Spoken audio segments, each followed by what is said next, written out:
Fourth down, so on is the punter, Riley Dixon.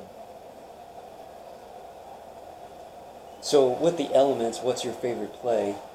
It's any play that keeps matching you with the 2 or 3 corner safeties on the 3 or 2 in that means. And so if you can find a cover 2 and a 4-3 or 3-4, you can run that. If you have a cover 2 and a nickel, you can run that and add the linebacker or cornerback to it, the nickel corner to the field, while still keeping the 2 safeties in the back. But some might not want to pull that, and then that's not a glitch, that's just football. Now here, we're going to do the same thing. I'm going to set up the X trail there, and I'm going to set up a halfback wheel there for my cover 2 and cover 3. Should probably do a mesh. And now I'm going to watch the safeties. There is a safety back on the 20 or 30. It's one of them, which means the 2 corners in a triangle equal out a triangle there. So I'm going to switch to the trail because it's a better run at the free safety in a cover 3 than my halfback wheel. Throwing on first down is Jackson. He'll be out of bounds, able to take this one down to the 20-yard line. 23 yards on the play. That's a matchup maybe they go back to their outer third of the field as this game continues. Yeah, I think back to my high school coach, John Ford, he used to say, when you got big plays in a game, we're going to put in a mesh play. Come back to it later in a key situation. They may come back to this one a little more often than that. Now we've got a cover 2. Looks like a cover, yep, that's 2 or 4. I'm going to switch to a halfback wheel, and I'm going to aim for a Schuster, watch him come across the middle.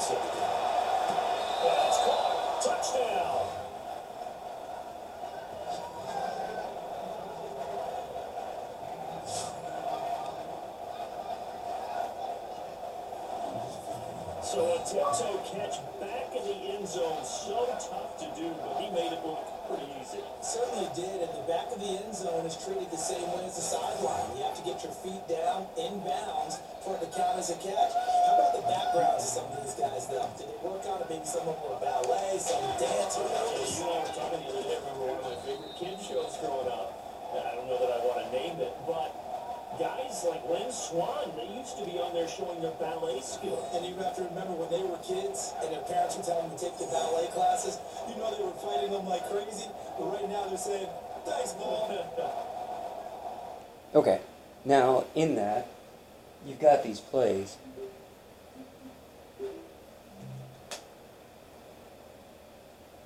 Especially with audibles, which are great. Now, you've got certain defense things, as far as windmill beaters, or in that sense of timing the windmill as it comes across that miniature block. So when the defense shows up in cover 2, in there just like that last play, then you should probably do the cover 3 one first, and that's cover 2. When they show up like that, that means they've got a safety, dedicated safety.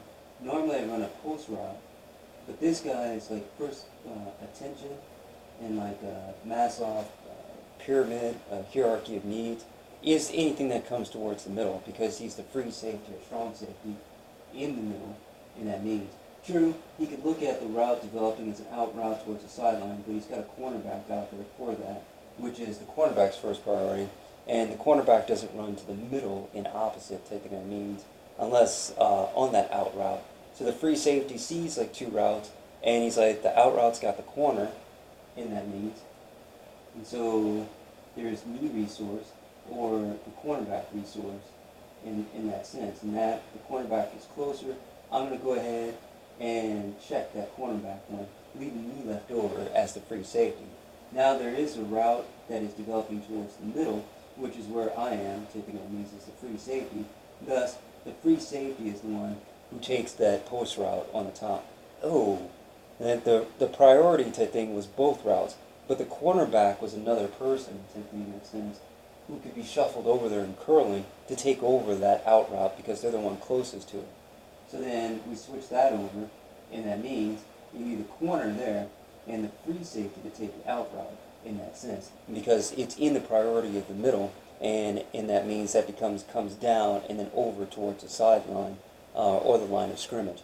And that's the free safety's responsibility of the middle of a cover 3, which it isn't. They should not be leaving their foxhole taking. They were assigned the guard post, and they left that guard post and the center one to come to the line of scrimmage guard post where they could be effective. That's correct. They let the other route through. Yeah. So you want the free safety to stay there. That is what the free safety did. And so I had a play that was going to come to him, and the free safety wanted to take advantage of it. So what I did was I called the extra instead and set up a cover 3 beater. That way now the free safety has to look low and also has to look high, type thing makes sense. Do you understand what you're... Oh. And in between those routes, if one has got different speeds of yo-yo type thing in that type of sense, or pulley-pull, one's going to get there faster than the other and deeper than the other.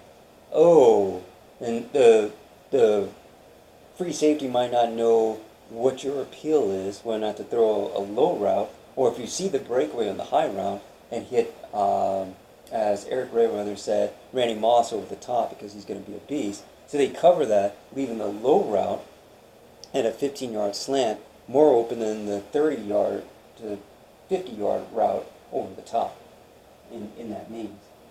So that's 50 yards, 40, and that's 30, and then that's 20, and that's 15, which both those routes would be covered by the free safety. Do you understand? There we go. Can't read both. So there, in that audible, you can set the extra of your split close. Now, if you had this type of read in anything else, like a Y trips or the doubles, same ideal applies as finding the free safety. They're the same post routes, same quick slants, same drag routes, and things of that nature. Oh, the cover 2, the one we hit Smith with, there wasn't a free safety. Well, technically there was, but they became shared with the strong safety in that means. And that's strong versus the free safety in that sense. Oh, both of them are out there, but really far apart. And so what we did, where their priority is the sideline, right there and right there. Unlike before, where the free safety was supposed to be looking towards the middle as a field of vision, their field of vision is really like this, like in that cover 2 there. While their vision is there, instead of the cover 3 ones, in that means, then what we're going to do is throw in the field of vision that they're not really prioritizing as first, taking that means. So now it's the middle, taking in that sense, which it wasn't, which was the sideline in there. Do you understand? In that, oh, the priority is too low of them, too low according to their hierarchy, to care about. And in that means, at least immediately, and that gives us an advantage to squat that. Oh! Hence why I switched to the halfback reel, which is the same one that I have audible in there in my second tile in that sense. Oh! To the route that could produce that. If there's any other route in I-form, single back, strong eye, pistol, anything that acts like that post route and puts you in that middle second read that they're ignoring, taking that means, should still beat a cover 2. And that is one of the keys to reading the safeties, is the key to beating challenges. It is an automatic necessity to do in that means. So let's go there. In a well, not necessity, but an advantage, a competitive advantage. So in there, these guys right there, there are the safeties here. There's a safety right there and a safety right there, and there's 2 of them in that means.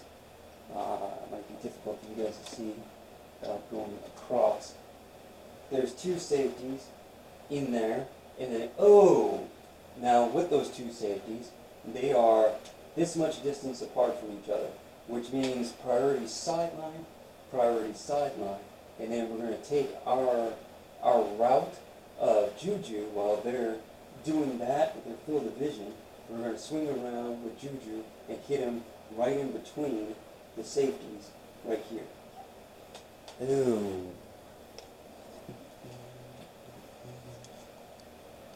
And there you see Juju on the top, and there, right there in that throw, there is a safety there, there's a safety there, and Juju is the 7-10 bowling split in the middle of those safeties closing. That is correct. And now, safety here is reacting to Juju making a catch, and the safety here is reacting to Juju making the catch. Neither one of them, now the 7-10 split is occurred without hitting the 7-1-10 spin. It's like a gutter ball in the middle, except for this time the gutter ball is a caught ball from your receiver without enough reaction time from the 7 or 10 pin to get over and knock it away or swat it away in that sense. Reading the safeties and where they are is the key to moving the ball. Weekend league, there will be more wily people like Bugs Bunny or something of that nature, where they try to mask themselves to alert people and kind of get them in the woods, or Blair Witch Project. Got to be careful of that. But in the other means, in that sense, that is perfect. The safeties have to be read so that you can make advantage of their misplay and turn their misplay into your perfect play, your playmaker or your game-changing play. And so we made the read of the safeties, and we got a game-changing play.